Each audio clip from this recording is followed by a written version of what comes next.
어떤 부자가 있었는데 그는 자색 옷과 고운 베옷을 입고 날마다 즐겁고 호화롭게 살았다.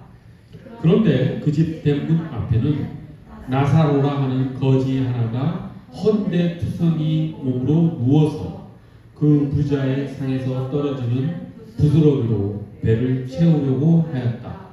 개들까지도 와서 그의 헌데를 핥았다. 아멘. 오늘 본문 말씀 예수님께서 비유로 제자들에게 하신 말씀입니다. 오늘 이 부자와 나사로, 거지 나사로 이야기는 내용은 대단히 간단한 것 같지만 그 안에는 대단히 깊은 신학적 내용이 들어있고 또 다양한 메시지를 우리가 받을 수 있는 그런 교훈들이 아주 많이 숨어 있습니다. 그 모든 것을 다 살펴보기는 힘들겠지만 오늘 중요한 점 두세 가지 정도를 살펴보고자 합니다. 오늘 비유 말씀의 등장인물은 주연이 두 명이고 조연이 한 명이죠. 주연은 부자, 또 한 명은 나사로, 한 명의 조연은 아브라함입니다. 아브라함도 거의 주연이나 다름없겠네요. 그래서 세 명의 등장인물이 나오지요. 그런데 흥미로운 것은 부자에게는 이름이 밝혀져 있지 않은데 거지는 나사로라고 하는 이름이 나와 있습니다. 예수님께서 비유 말씀을 하시는데 비유 이야기를 제자들에게 해주시는데 유일하게 그 이름이 나와 있는 것은 나사로가 유일합니다. 예수님의 수많은 비유 이야기들 중에서 그 이름을 예수님께서 말씀하시면서 비유 이야기를 전개하신 것은 이 나사로 한 명뿐이라고 하는 것이죠. 그만큼 나사로라고 하는 그 이름이 대단히 중요하겠죠. 이 나사로라고 하는 이름은 뜻이 무엇이냐면 하나님께서 도우시는 사람이라는 뜻입니다. 나사로는 거지였지만 하나님의 도우심을 받는 사람이었다라는 것이죠. 그 말씀을 우리가 일단 마음에 새기고 오늘 비유 이야기에서 예수님께서 우리에게 주시고자 하시는 메시지가 무엇인지 좀 살펴보도록 하겠습니다. 자, 오늘 본문에 나오는 두 등장인물 부자와 나사로는 아주 극단적인 대조를 보이고 있죠. 현실에서 이런 사람들은 각각 상위 1%, 하위 한 자릿수 또 한 자릿수 정도나 되는 그런 인물 양극단을 아주 대조적으로 보여주는 그런 모습으로 이야기가 전개가 됩니다. 부자는 얼마나 부자였냐면은 우리가 본문을 그냥 휙 가볍게 훑어 지나가 보면 이 부자가 얼마나 부자였는지 모르고 지나갈 수 있는데 본문을 좀 더 자세하게 살펴보면 이 부자가 정말 오늘날로 치면 상위 1%. 우리 부자하면 누가 생각납니까? 만수로 생각나죠. 그만큼 부자였던 사람으로 추정할 수가 있습니다. 무엇을 가지고 그렇게 추정할 수 있냐면 그가 자색 옷을 입었다고 했죠. 이 자색 옷은 퍼플이죠. 퍼플. 보라색 옷을 입고 있는데 당시 이 보라색으로 자색으로 염색한 옷감은 그 가격이 어마어마합니다. 아마 오늘날 돈으로 환산해서 이 옷값을 계산을 하면 최소 억 단위의 옷이 될 것입니다. 그 자기 과시를 자기가 얼마나 돈이 많은 사람인지를 오늘날 과시하는 사람들이 어떤 행동을 합니까? 비싼 옷도 입고 보석으로 치장도 하고 자기가 타는 자동차를 또 어떻게 합니까? 금으로 다 도금을 해버리고 차를 몰고 다니는 사람도 있죠. 자동차를 금으로 도금하면 돈이 얼마나 들지 상상이 안 되는데 어쨌든 그 정도로 나는 부자야. 너희들은 내가 부자인 걸 알아야 돼. 자기 과시를 하지 않고는 견딜 수 없는 어떤 욕망을 가진 사람이 이 부자라고 할 수가 있지. 1절에 보면 그 자색옷이라고 하는 그 단어에는 이처럼 이 부자가 얼마나 부자인가를 우리가 알 수 있는 정보를 줍니다. 고운 베옷도 마찬가지죠. 이 고운 베옷도 아무나 입을 수 있는 옷이 아니라 이집트에서 생산되는 면직물, 최고급 면직물로 만든 속옷을 입었다 이런 뜻입니다. 그리고 이 사람은 그렇게 자기 과시욕이 어마어마한 사람이었고 엄청난 부자였습니다. 하나님께 좋은 선물을 받은 사람이죠. 그런데 이 부자는 하나님의 율법을 무시하는 삶을 살았다라는 것을 우리가 본문을 통해서 알 수가 있습니다. 어떻게 알 수 있습니까? 거기에 보면 날마다 호화롭게 살았다라고 하는 말이 있죠. 이 말은 날마다 파티를 하고 잔치를 하면서 살았다 그런 내용입니다. 날마다라고 하는 그 말을 보면 어떤 것을 우리가 추정할 수 있습니까? 이 사람 안식일 안 지켰구나. 자기 하인들을 날마다 부려서 잔치를 베풀었구나 라고 하는 것을 우리가 알 수가 있죠. 그래서 이 1절, 19절이죠. 첫 번째 이 비유 이야기의 이 문장을 통해서 이 부자가 자기 과시욕이 큰 사람, 엄청난 부자, 하나님을 신경 안 쓰고 자기만을 바라보고 사는 사람이다 라고 하는 것을 우리가 알 수가 있습니다. 이 한 극단의 사람, 오늘날로 치면 정말 1% 상위 부자에 속하는 그런 사람이라는 것이 이제 충분히 상상이 됩니다. 이에 대조적으로 이제 이 엄청난 부자와 완전히 대조적인 사람 누가 나옵니까? 거지가 나오죠. 나사로라고 하는 이름. 이 거지는 장애인이죠. 걷지를 못합니다. 거기에다가 온몸에 헌대, 피부병 이런 것들을 가지고 있는 그런 사람이었죠. 그리고 스스로의 힘으로 돈을 벌지 못했기 때문에 부잣집 대문 앞에서 구걸을 하는 그런 처지에 있는 사람이었습니다. 그런데 이 나사로가 어떤 인물이냐라고 하는 것을 우리가 좀 더 자세히 살펴봐야 되는데 그 정보를 알 수 있는 게 첫 번째, 이 본문에는 이게 명확히 나와 있지 않은데 지금 나사로는 혼자 힘으로 걸을 수가 없어서 마을 사람들이 이 나사로를 들것 같은 데다가 내어다가 부잣집 대문 앞에다가 눕혀줬다라고 하는 것이 원어 성경을 보면 좀 더 영어 성경에도 또 확실하게 나오죠. 즉 몸으로 누워서가 아니라 눕혀져서라고 수동태입니다. 누운 것이 스스로 누운 것이 아니라 눕혀졌다라고 하는 그런 표현이 원어의 의미 표현이었죠. 영어 성경에는 확실하게 이렇게 나와 있습니다. 우리나라 번역을 좀 잘못한 것 같습니다.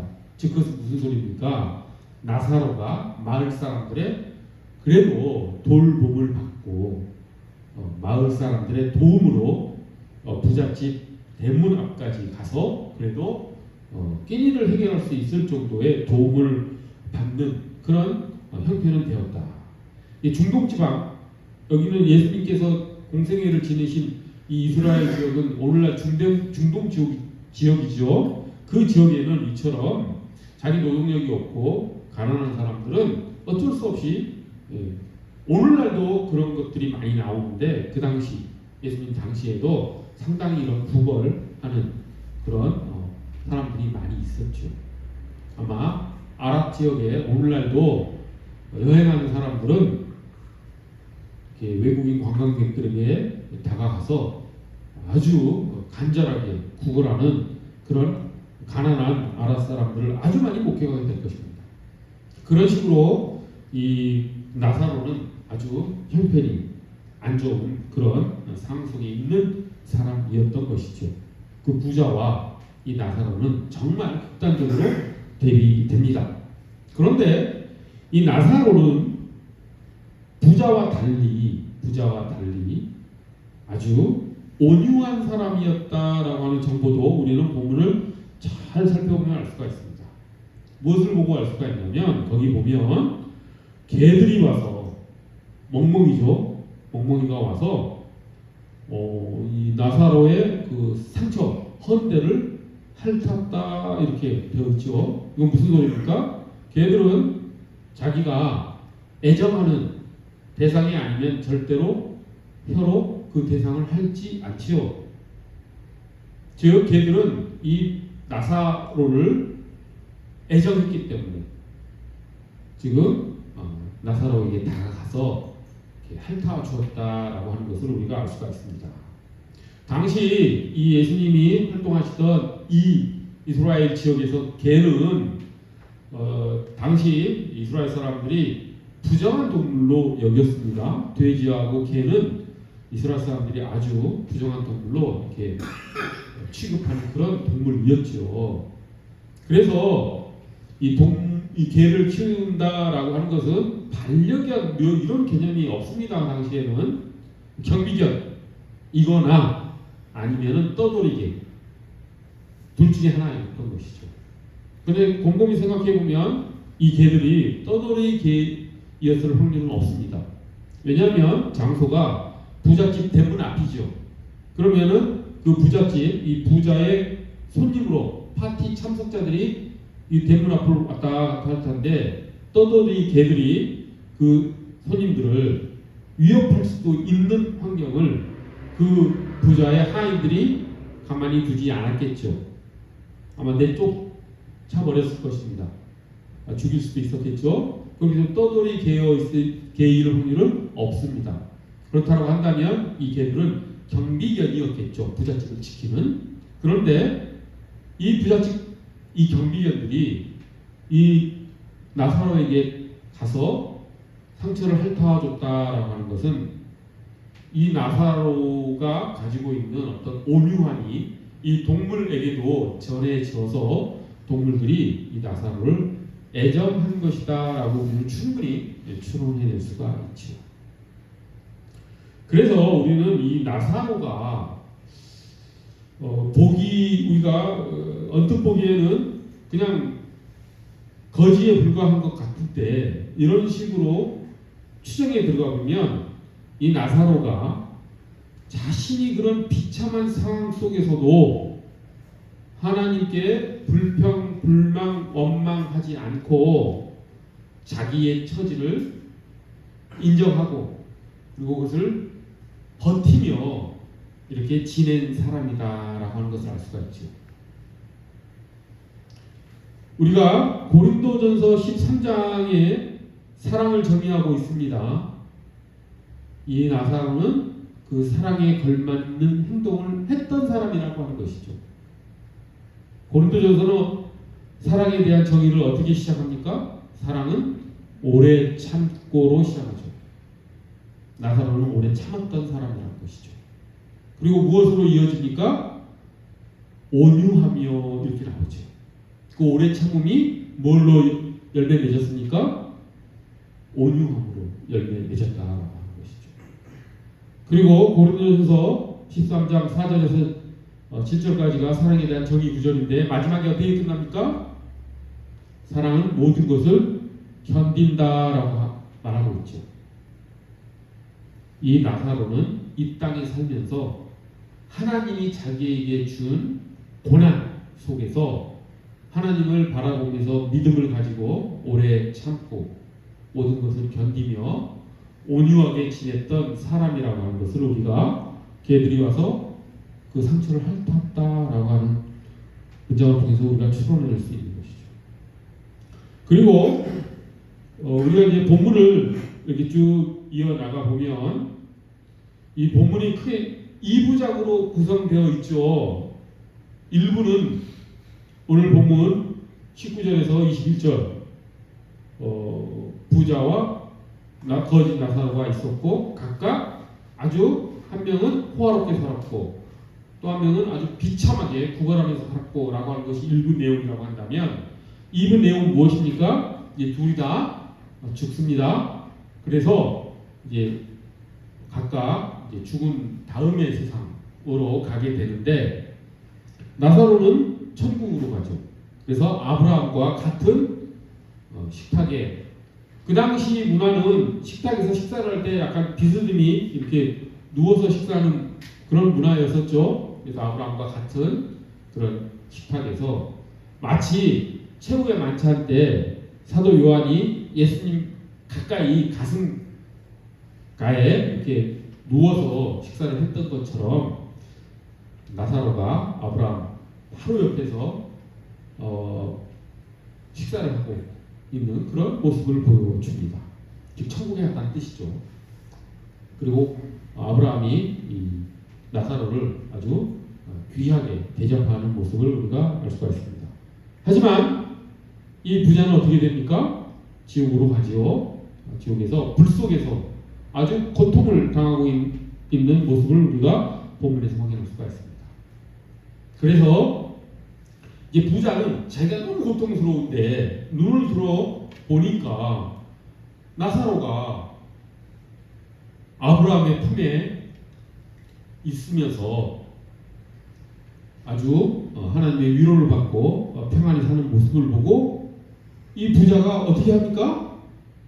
아브라함에게 요청을 하죠. 아버지 아브라함이여, 나의 조상 아브라함이여, 나사로에게 지금 손가락으로 물에 적셔서 그 물이 내 입을 적실 수 있도록 나사로를 제게 좀 보내십시오라고 요청을 합니다. 하지만 아브라함은 거절하죠. 천국과 지옥 사이에는 커다란 건널 수 없는 구렁텅이가 있어서 나사로는 너에게 갈 수 없다라고 하면서 이 부자의 간절한 요청을 거절합니다. 얼마나 고통스러웠으면 손가락에 묻은 물방울 하나도 그렇게 간절히 바랐을까요? 그만큼 엄청난 고통 속에 이 부자가 처하게 되었다라고 하는 것을 우리가 알 수가 있지요. 그러자 이 부자가 두 번째 요청을 아브라함에게 합니다. 어떤 요청을 하냐면, 그렇다라고 한다면 자기 형제가 5명이 있는데 그 5명에게 나사로를 보내서 이 땅에, 그러니까 지옥에 오지 않도록 경고해달라는 말을 합니다. 두 번째 요청이죠. 부자의 아브라함에 대한. 역시 아브라함은 거절합니다. 어떻게 거절을 하냐면, 지금 그 5 형제들에게는 모세가 있고 하나님께서 보내주신 예언자들이 있다. 그들의 말을 들으면 될 것이다. 이렇게 얘기를 합니다. 나사로를 보내지 않겠다라고 하는 거절이죠. 그러자 세 번째 요청을 부자가 하는데, 이 부자는 그렇지 않습니다. 모세와 예언자보다도 죽었던 나사로가 다시 살아나서 자기 5 형제들에게 가서 경고의 말을 하면 내 5 형제들이 회개하고 나처럼 지옥에 오지 않을 것입니다 라고 이렇게 이야기하면서 나사로를 꼭 자기 형제들에게 보내줄 것을 세 번째로 요청을 하죠. 하지만 아브라함은 이렇게 말을 하면서 거절을 합니다. 무슨 소리냐면, 그들이 모세의 예언자들의 말을 듣지 않는다면 죽은 사람들 가운데서 누가 살아난다고 해도 그들은 믿지 않을 것이다. 이렇게 말을 합니다. 즉 죽은 사람이 가서 그 5 형제들을 아무리 설득한다 하더라도 그들은 설득되지 않을 것이라는 의미죠. 그들이 유일하게 설득될 수 있는 방법은 무엇입니까? 모세와 예언자들의 말. 오늘날로 치면 성경 말씀을 통해서 그 이생에서, 현세에서 설득당하는 방법밖에 없다라고 아브라함이 말을 하면서 세 번째 요청마저 거절하죠. 이렇게 해서 부자와 나사로 얘기가 끝이 납니다. 자, 우리가 지금 전체적으로 부자와 나사로, 거지 나사로 이야기를 살펴봤는데, 나사로가 지금 무슨 얘기를 하다가 이렇게 이야기로 넘어왔냐면, 나사로는 어떤 사람이었습니까? 현생에서 고난을 당했음에도 불구하고 하나님을 불평하지 않고 오래 참음으로, 온유함으로, 모든 것을 견딤으로 하나님의 말씀에 순종하며 사는 거에 대해서 이야기했죠. 그것이 다음 세상에 가서도 천국에서도 아브라함에게는 나타난다라고 하는 것을 우리가 더 정확하게 알기 위해서, 확실하게 알기 위해서 지금 이야기를 끝까지 전개시켰습니다. 무슨 소리냐면, 자, 아브라함의 입장에서는 부자가 지금 자기를 마치 자기 하인처럼 부리려고 하는 그런 말을 듣고 나사로의 입장에서는 어떻겠습니까?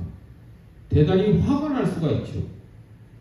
무슨 소리입니까? 지금 부자는 이 땅에 살 때, 현생에 살 때 나사로를 전혀 도와주지 않았죠. 무시하고 그냥 남보듯이 하면서 살았던 그런 부자입니다. 그것을 어떻게 할 수가 있냐면 그 부자의 상에서 떨어지는 부스러기로 배를 채우려고 하였다라고 하는 문장이 있죠. 이것은 원어를 좀 더 깊이 살펴보면 채우려고 했지만, 부자에게 국어를 받아서 자기 배를 채우려고 했지만 제대로 채우지 못했다라고 하는 표현이, 그 의미가 숨어 있는 것이죠. 그래서 이 문장을 통해서 우리는 부자가 나사로를 돕지 않고 무시하고 그냥 자기만 생각하며 산 사람이었다라고 하는 것을 이 문장을 통해서 알 수가 있습니다. 그런데 지금 부자가 자기가 고통 속에 있으니까 나사로를 딱 보고 지금 무슨 이야기를 하고 있는 것입니까? 나사로, 그렇게 모른 척했던 사람이 나사로의 이름까지 알고 나사로를 딱 보고 얼굴까지도 알고 지금 그 나사로를 자기 고통을 덜어주는 다른 한 명의 종으로, 하인으로 부려먹으려고 하는 부탁을 지금 아브라함에게 하고 있는 것이죠.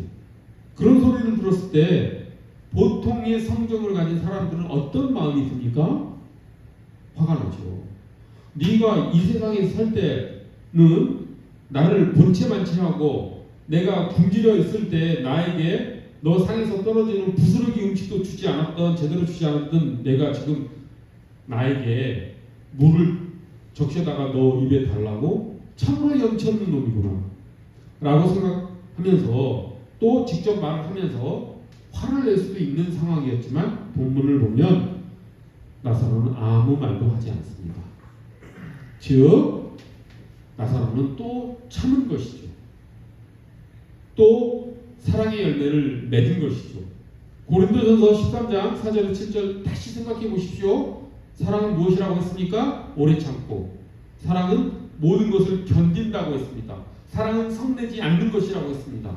사랑은 온유한 것이라고 했습니다. 나사로는 이 땅에 살 때도 자신에게 닥친 고난이 아무리 컸다 하더라도 그것을 인내할 줄 알았고, 또 천국에서도 자기에게 분노할 일이 생겼음에도 불구하고 그 분노를 내려놓고 온유함으로 이 부자를 대하는 모습을 우리가 확인할 수 있는 것이죠. 이처럼 나사로는 고린도서 13장에 나오는 사랑의 열매를 맺은 하나님께서 도우시는 사람이었다라고 하는 것을 우리가 본문을 통해서 우리가 확인해 볼 수가 있다라고 하는 것이죠. 사랑은 이처럼 오래 참고 성내지 아니하고 온유하고 모든 것을 견디는 것이라고 하는 것을 우리는 이 부자와 나사로 이야기를 통해서 우리가 확인해 볼 수 있는 것이죠. 그런 삶을 살았던 나사로였기 때문에 천국에서도 그처럼 참을 수 있었다라고 하는 것이죠. 오래 참는다, 그리고 모든 것을 견딘다라고 하는 이 단어를 원어로 살펴보면 두 가지 단어가 나옵니다. 인내란 단어와 오래 참음이라는 단어는 두 가지 단어가 있는데, 하나는 마크로 수메이오라고 하는 단어가 있고 또 하나는 후포메노라는 단어가 있습니다. 마크로 수메이오는, 마크로가 멀리 떨어졌다는 뜻이고 수메이오는 분노란 뜻입니다. 그러니까 분노를 멀리 떨어뜨려 놓는 것이 오래 참는다라는 뜻이죠. 나사로가 마크로 수메이노라는 그런 인내를 했습니까? 안 했습니까? 했지요. 부자가 무례하게 자기를 종으로 부려먹으려고 했더라도 자기가 더 우월한 위치에 천국의 자리에 있으면서도 분노하지 않고 부자의 행동을 용인했다라고 하는 측면에서 이 나사로는 인내의 열매를 맺은 것이죠. 그리고 후포메노라고 하는 이 인내라는 단어는 무슨 뜻이냐면은 오래 견딘다, 고난 아래에서 버틴다라는 그런 뜻을 가지고 있습니다. 우리말로 다 번역할 때 다 인내라고 번역할 수 있는 것이죠. 언제 후포메노라고 하는 이 열매를 맺었습니까? 나사로는 현생에 살 때 자신에게 닥친 엄청난 고난 속에서도 나사로는 후포메노의 미덕을 행동으로 옮겼고 사랑의 열매를 맺었다라고 하는 것이죠. 자, 우리는 이제 이 두 사람이 환경만이 아주 극단적으로 대조되는 것이 아니라 이들의 삶의 방식과 이들의 삶의 태도와 이들의 가치관, 이들의 삶의 자세가 얼마나 또 상반되는지 우리가 알 수가 있죠. 이들은 극단적으로 대조적인 환경을 지금 이 땅에 살 때 가지고 있었습니다. 부자는 엄청난 선물을 하나님께 받았죠. 하지만 나사로는 엄청난 고난을 받았습니다. 그런 극단적인 환경의 대조가 있고 그에 대한 반응으로서 또 극단적인 두 사람의 대조가 보인다라고 하는 것이죠. 좋은 선물을 받은 부자는 어떻게 행동했습니까? 하나님께서 좋은 선물을 주신 이유를 이 부자는 전혀 생각하지 않고 날마다 호화롭게 살면서 하나님께서 말씀하신 안식일을 지키라는 십계명을 지키지 않고 하나님의 율법을 무시하면서 자기만을 위해서 살았던 사람이 부자였던 것이죠. 이 사람이 하나님께서 주신 좋은 선물을 가지고 어떻게 반응하느냐에 있어서 하나님의 의도와 하나님의 요구사항에 대해서 완전 무시하는 삶을 살았다라고 하는 것입니다. 하지만 나사로는 어떻습니까? 부자와 정반대의 환경에 처했음에도 불구하고 그런 상황에서 사람을 어떻게 삽니까? 그런 고난 속에서 고통 속에서 원망하고 불평하고 아니면 우울에 빠지거나 절망하거나 그렇게 하나님을 떠나버리는 삶을 살지 않고 나사로는 어떻게 살았습니까? 부자와는 정반대로 그 상황 속에서도 하나님에 대한 믿음을 잃지 않고 사랑의 열매를 맺혀가면서 오래 참으며 버티며 성내지 아니하며 살았던 그런 사람이 나사로였던 것이죠. 그렇기 때문에 예수님께서는 비유 이 이야기를 하시면서 나사로라는 이름을 명시하신 것입니다. 하나님이 도우시는 사람이었다. 그렇기 때문에 나사로는 그런 엄청난 고난 속에서도 하나님의 말씀에 순종하며 사는 그런 사랑의 열매를 맺힌 것이다 라고 하는 메시지를 예수님께서 주시기 위해서 나사로라는 이름을 확실하게 명시하실 것이죠. 이 나사로라는 이름 속에 있는 하나님이 도우시는 사람이라는 그 의미를 우리가 좀 깊이 새겨봤으면 좋겠습니다. 그래서 말씀을 정리를 하자면 오늘 부자와 거지 나사로 얘기는 어떤 신학적 의미가 가장 크게 우리에게 다가옵니까? 여러 가지 의미들을 찾아낼 수 있지만 오늘 우리가 살펴본 내용으로 봤을 때 가장 중요한 신학적 의미는 모든 사람이 다 어떤 환경 속에서 살아간다. 우리는 살아가면서 하나님께로 좋은 선물을 받을 수도 있고 어려운 고난과 고통을 받을 수도 있다. 하지만 중요한 것은 좋은 선물이 되었든지 어려운 고난이 되었든지 그것에 우리가 어떻게 반응하면서 사느냐라고 하는 것이 중요하다는 메시지를 예수 그리스도께서는 우리에게 주시고자 했다라고 하는 것이죠. 예수님께서는 이 메시지를 명확하게 선명하게 우리에게 주시기 위해서 양극단의 아주 대조적인 두 인물의 이야기를 통해서 우리가 확실하게 우리가 어떻게 반응하며 살 것인가를 우리에게 이야기해 주신 것이라고 하는 것이죠. 부자처럼 자기에게 좋은 선물을 주신 하나님을 무시하며 살 것이냐, 아니면 나사로처럼 자기에게 어려움과 고난이 있을지라도 하나님께 믿음을 잃지 않고 삶에서 인내의 열매와 사랑의 열매를 맺히며 살 것인가 라고 하는 것을 우리에게 예수님께서는 이 비유 이야기를 통해서 질문하고 계시는 것입니다. 우리는 어떻게 반응해야 되겠습니까? 우리는 다행히 부자처럼 상위 1%에 들어가는 그런 사람도 아니고 거지 나사로처럼 완전히 비참한 상황 속에 사는 사람도 아니죠. 대부분의 사람들은 그렇게 양극단의 삶을 살지는 않습니다. 하지만 모든 사람들이 또한 때로는 좋은 선물을 받기도 하고 때로는 고난과 고통을 당하기도 합니다. 우리는 인생을 삶에서 삶을 살아가면서 반드시 좋은 선물을 받는 시절도 있고 또한 어려운 고난의 시절을 겪는 때도 있습니다. 이것은 부정할 수 없는 사실이죠. 오늘날 세계를 바라보십시오. 이 불평등한 현실은 정말 이 당시 예수님 당시의 사회와 너무나 비슷하지요. 그렇기 때문에 우리는 이 양극단의 불평등한 사회 속에서 살아갈 수밖에 없는, 그렇기 때문에 우리는 좋은 선물을 받을 수도 있고 비참한 상황에 빠질 수도 있는 그런 삶을 살아갈 수밖에 없는 그런 환경 속에서 우리가 산다라고 하는 것이죠. 그런 환경 속에서 우리가 어떻게 반응하면서 살 것인가 라고 하는 것이 오늘 비유 이야기의 초점이라고 하는 것이죠. 오늘 비유 이야기를 통해서는 다른 여러 가지 신학적 의미를 찾아낼 수 있습니다. 구원은 이 땅에서 이루어지는 것이지 우리가 죽은 다음에 다시 구원받을 수 있는 기회는 오지 않는다라고 하는 이야기도 이 부자와 나사로 이야기에서 우리가 꺼내낼 수 있는 신학적 의미입니다. 그 외에도 아주 많은 그런 의미들을 찾아낼 수 있지만 오늘 말씀 시간 동안에는 우리가 어떤 환경에 살든지 하나님께 올바르게 반응하며 살아가자 라고 하는 말씀을 우리가 예수님께서 우리에게 주시는 교훈으로 메시지로 받았으면 좋겠습니다.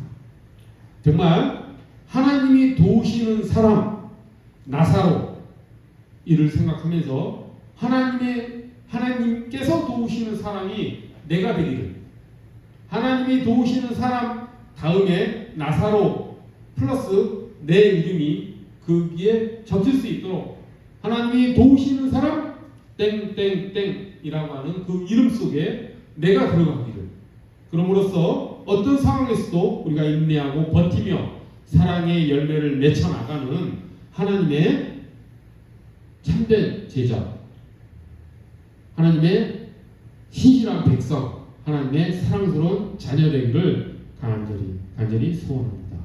기도하겠습니다.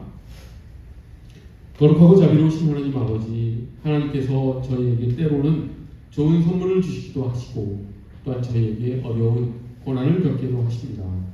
하나님, 어떤 환경에서도 저희가 그 환경에 올바로 반응할 수 있도록 저희를 붙들어 주시옵소서.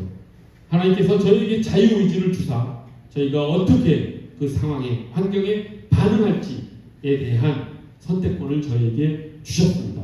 하나님, 그 자유의지를 올바로 사용하여 하나님을 사랑하고 하나님에 대한 믿음을 잃지 않고 하나님께 나아가는 하나님의 참 백성이 될 수 있도록 저희를 인도하여 주시옵소서. 감사드리며 예수 그리스도의 이름 받들어 기도드립니다.